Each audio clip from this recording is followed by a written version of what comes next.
Hi everybody, welcome back to Mando Lessons. My name's Baron Collins Hill.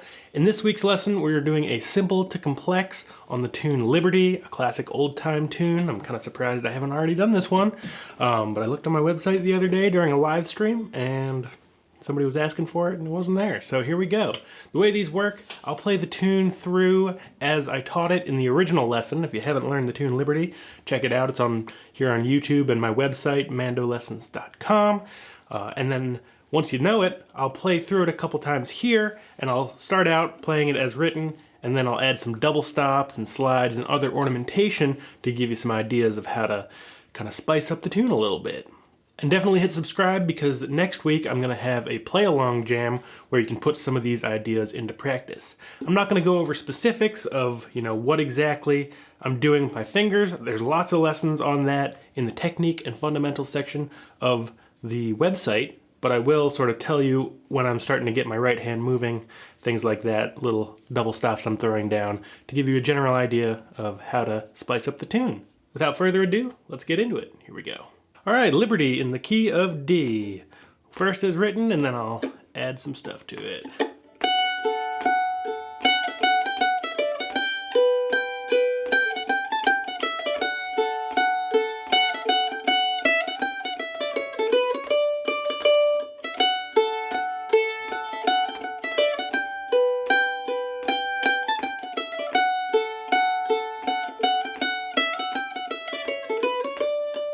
B.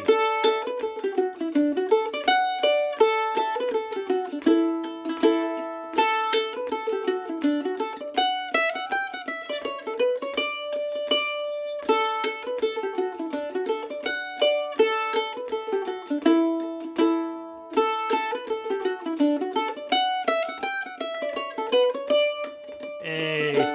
Kind of a big D chord, G chord. Back to D, A, back to D. A lot of droning on those D and A strings. Very chord based. B part, a lot of more drones. A lot of that D and A.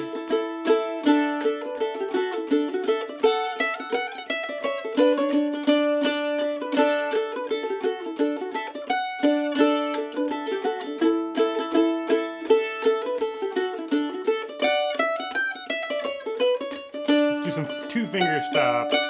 5 and 2. 2 and 3. 5 and 2.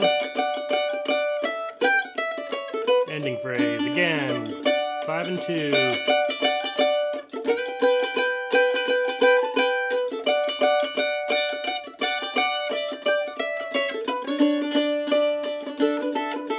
A little melodic variation.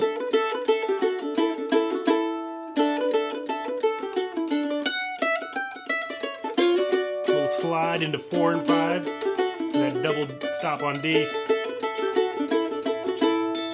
Do it again.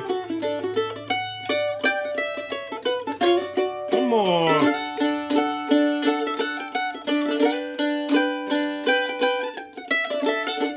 We'll hammer on there. Let's hammer onto that D.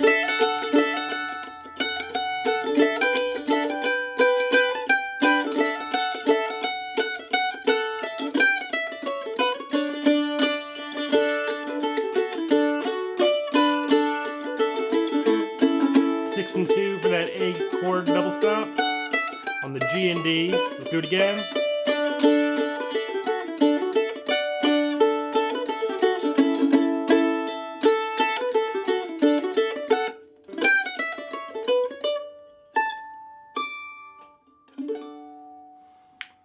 Oh, and just for good measure, I kind of just thought of this now, but I think you can play that A part down an octave.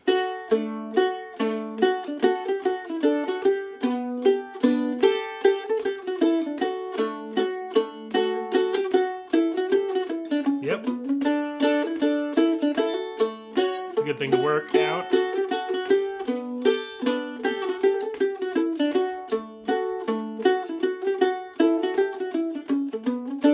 And the B part. You gotta can't, it's mostly too low. But you can kind of make something up, very drony.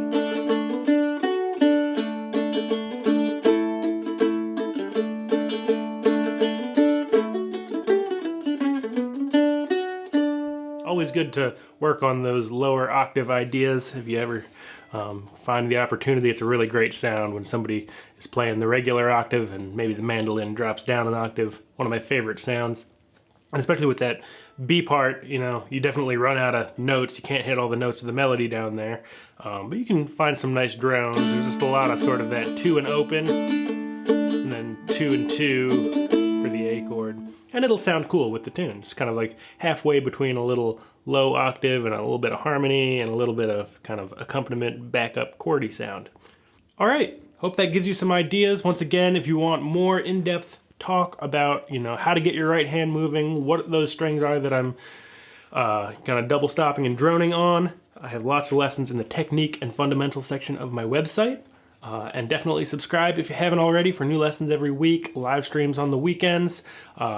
You can also support me on Patreon and through PayPal. Links in the description if you want some extra perks like patron-only live streams. Check out my Patreon page. And yeah, see you next week for the Liberty Play Along Jam. Have a good one. Bye-bye.